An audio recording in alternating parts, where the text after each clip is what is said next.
In 1955, when I was in the Air Force, I was a radar observer on a B-29s, an airborne radar observer is what my basic AFSC, my specialty code was, but I was in a research organization.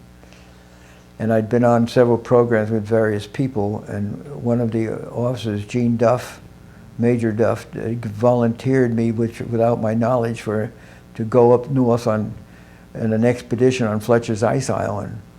And so I was approached by Norman Goldstein, who was a geophysicist whom I had never met. And Norman confronted me by saying, "I understand you expressed an interest in going north with us," and I didn't quite know what it was all about. And so I figured, well, what the hell, why not? So I agreed to go, and my squadron released me to go with 4 civilians. And in '55, just in the spring of '55, I was sent up to Thule, Greenland, which was I guess it was Danish, an American base, but on Danish soil. And it was all permafrost, so that there were no foundations on the buildings. The buildings were all these huts, and they were like 2 or 3 feet over the permafrost, which was frozen peat or whatever it was. And there were no water pipes or anything. All the water they had inside, they had tanks that they had fresh water, and they would melt the snow. They had plants that melted the snow, and then it was trucked in when they could get them by, and they would pump the water into the tanks and the thing, and that was shower waters. They had heat and lights, and also to flush the toilets. And then the toilets were all into a cesspool or septic thing that they would come by and they would suck and take it down, way down, away from the main base, and dump it into a ravine. Thule was, of course, in the wintertime, it was pretty severe up there. But it was so cold that this permafrost, if you put anything on it, it would thaw out and it would slide around. And the buildings, like on T3, these huts were assembled on T3. They were hauled up there by airplane, and they were maybe, at least the walls were like a foot thick, and they had small windows in them that were 4 panes of plexiglass. That the windows didn't open or anything. They were just to allow light. So you didn't get much light in there, but you did get enough.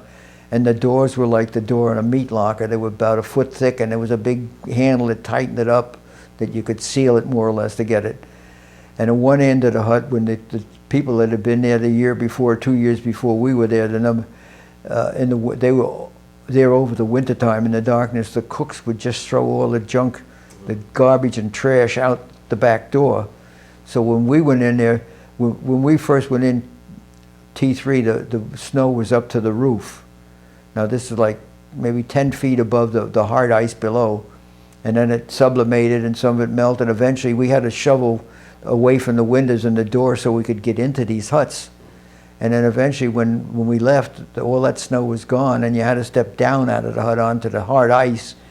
So all told, where the wind had drifted the snow up against the huts there. They don't get a lot of snow in the Arctic, but it stays a long while because it doesn't melt. They don't get the heat to melt it. But Thule was interesting. There were ropes in the darkness, so we had ropes that you had to get around so you wouldn't get blown away and go into eat in the mess hall. And there were only certain times you could take showers or flush the john, and it was really rough living even there. And the guys were stationed there for a year, I think. And from there we went out on a ski-equipped airplane and landed on Fletcher's ice island. They called it T3.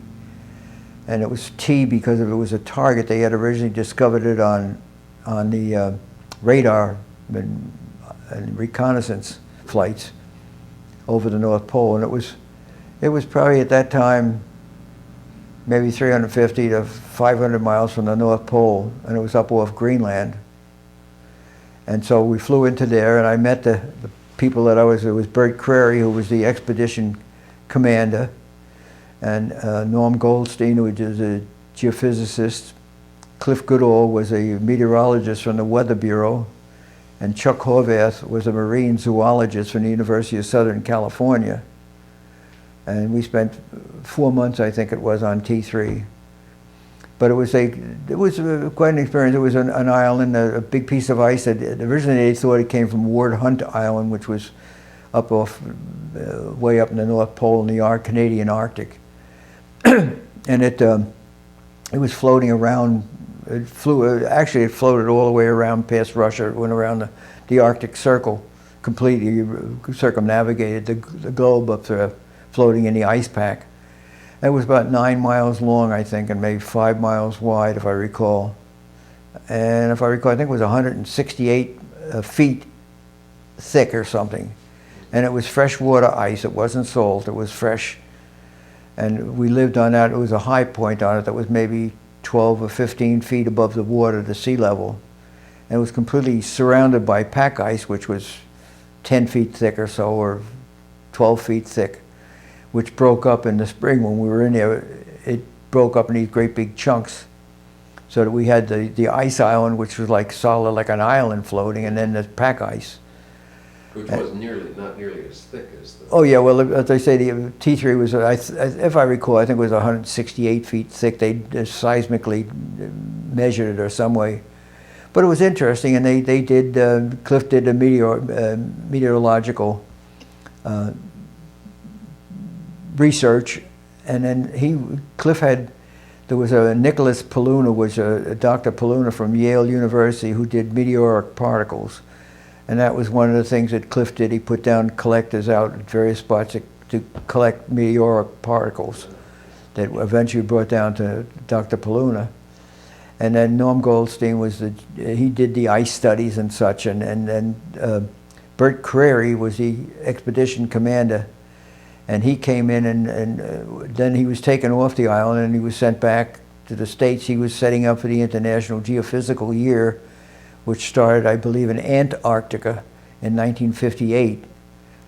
And the airplanes came in, well, there was no electricity, and you had no fresh water, of course, so everything was melting snow.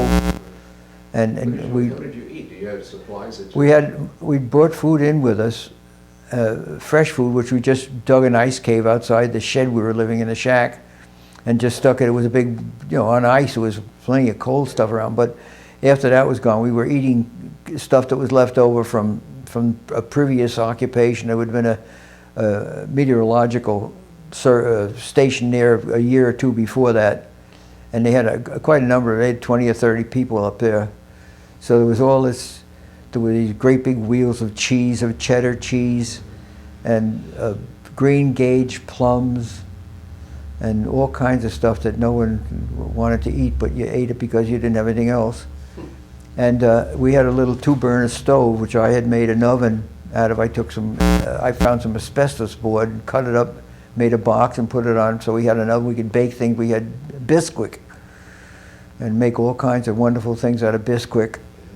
And I don't recall if we had Spam or not, but Cadota figs and green gauge plums, I can remember them. But there was enough food to get along with. It was. And these guys got along pretty well?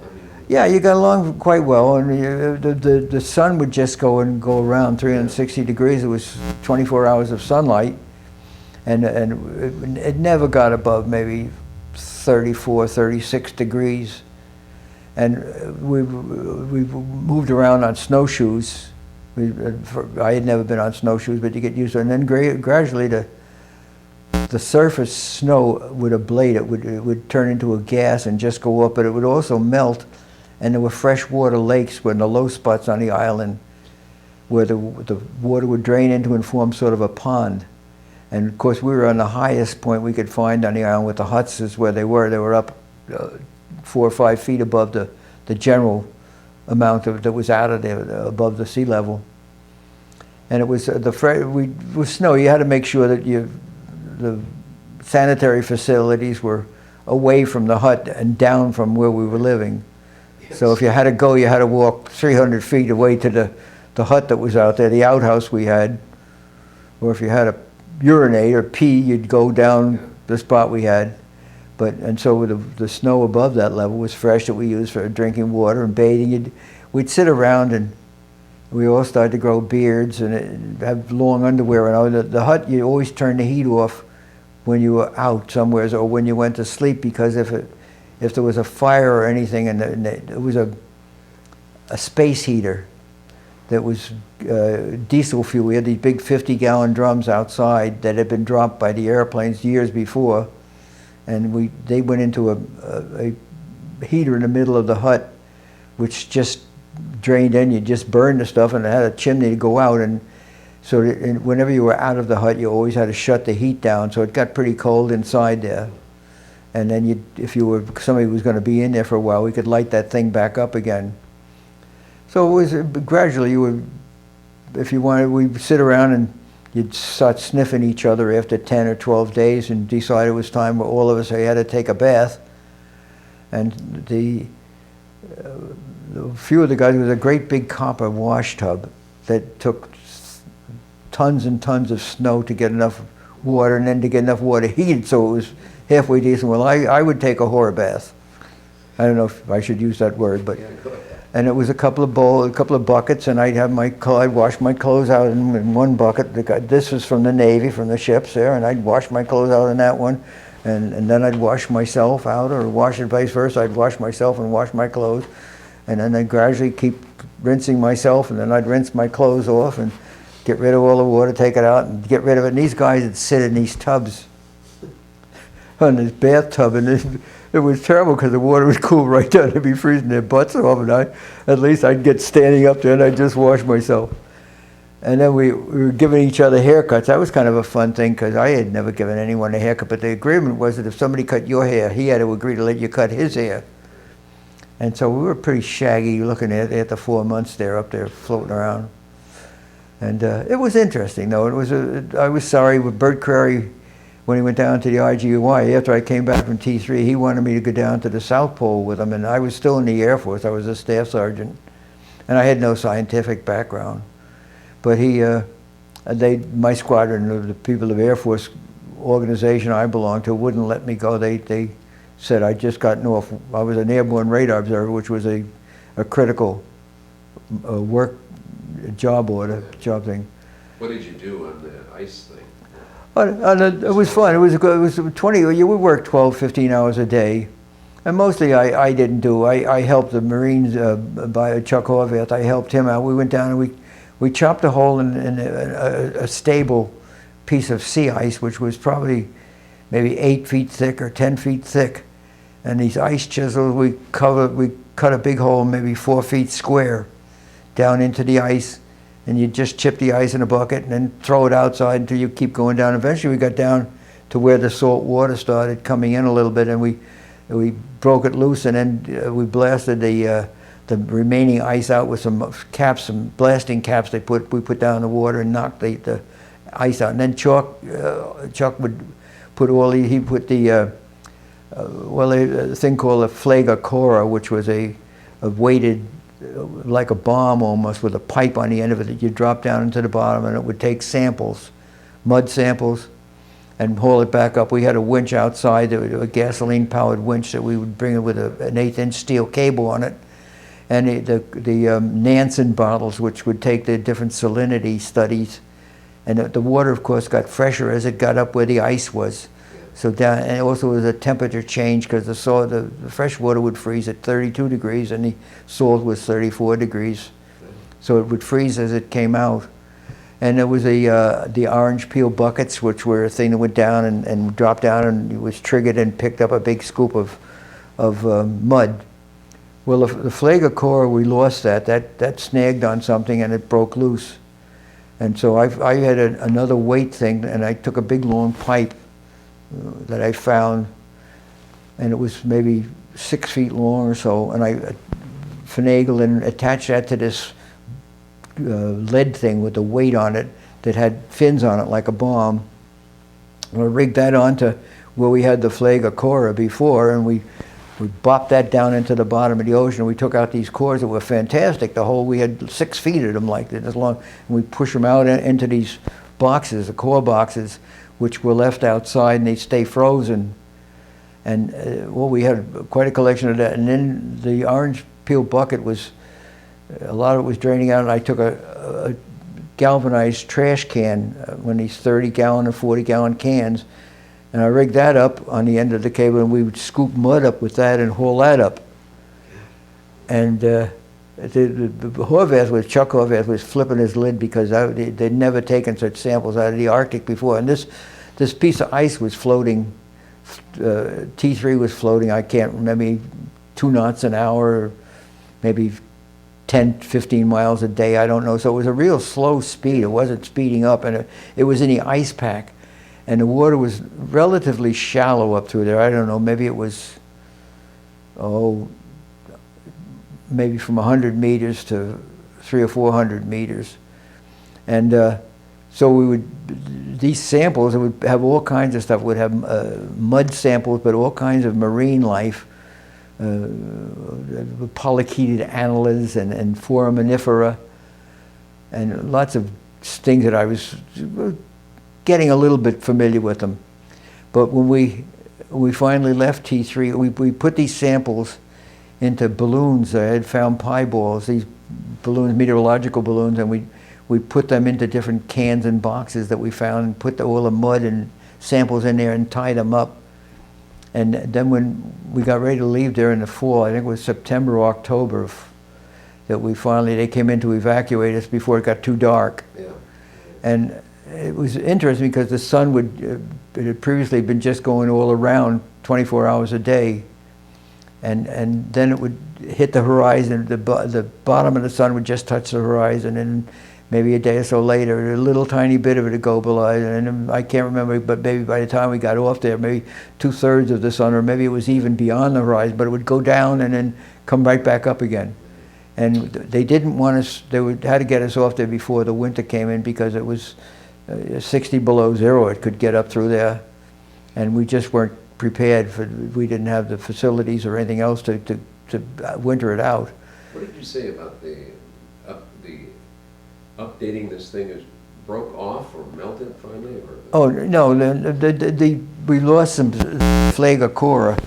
No, but I mean, the ice thing, it's... Yeah. Now, I mean... Yeah, well, there was, as I said, T3, there was originally 3 targets that there was, from Air Force colonels. There was Joe Fletcher and another guy by the name of the co-pilot was Joe Benedict, of all things, that flew out of Thule, I guess, but they in reconnaissance over the polar regions had discovered these great big ice packs of fairly level, like land almost. It was different from the pack ice. They got different reflections on the radar. And so they took a closer look at them, and all told there were 3 of them. I think there was T1, T2, and T3, and I was on T3. The other 2 targets were spaced out. They weren't too close together, but they originally thought they had come off Ward Hunt Island, which was way up in Canada, the northern Canada. And there was, in the past year or so, there was something about the cooling, the Earth cooling. There was an article in the paper that stated a tremendous, great big piece of ice had broken off somewhere in the Arctic and was floating around.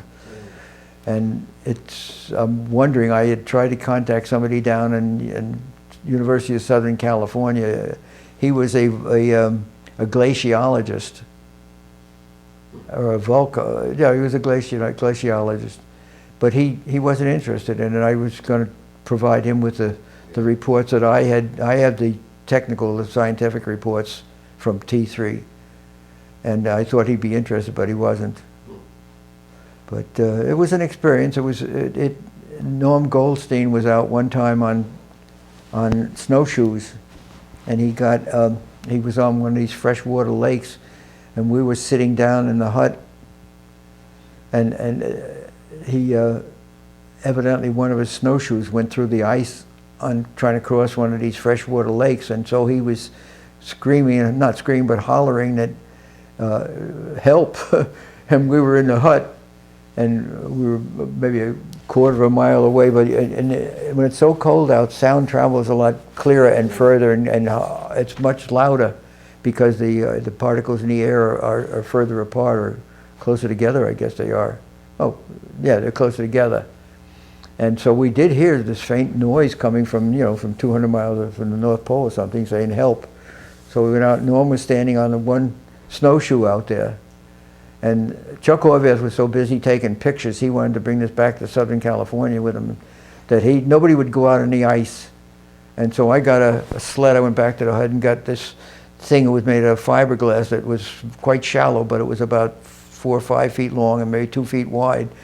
And first I tried to get a snowshoe. I went out and tried to scooch another shoe to Norm out there, but we didn't know how deep this pond was, so that if he went through, he could drown, or whether he'd hit the bottom. Well, anyhow, I finally got the thing. Well, he got so tired of standing there, maybe been standing there for an hour or so on one foot, on one snowshoe, and he was afraid to move, because if he moved, he would have went right through. We finally got so tired, he just did move, and he fell into the lake, but it was only up to his chest or so. And then I took this sled thing and I scooched it out, and he got a hold of it, and we hauled him out. But if he had been in the water, he would have been dead, because in half an hour or so, the cold water treason would have killed him. Yeah. But he was unhappy about that. But another guy, and Chuck Horvath always wanted, when he went back to his colleagues where he was teaching, I think he was going for his doctorate, and he always said when these guys came back on these scientific journeys, expeditions, they were always kind of boring, because they were just very drab with it, and he always tried to spice his up. So he was out on the ice, he just had a pair of boots on and snowshoes, and was bare ass. He had all of his clothes off, and we all had these beards, and he had a rifle in his hand, and the dialogue that went on leading into his thing was that, well, Tuesday I went with sewing snow with a parka and everything on. He had all of the fully covered. He said we went out hunting for seals, but I didn't have any luck hunting for seals. We didn't find any. And so the next week I went out hunting bear, and that was where he was standing on the snowshoes, bare ass with no clothes on. He said that got their attention when he gave right back. I have a picture somewhere of that in my files. You gotta find that.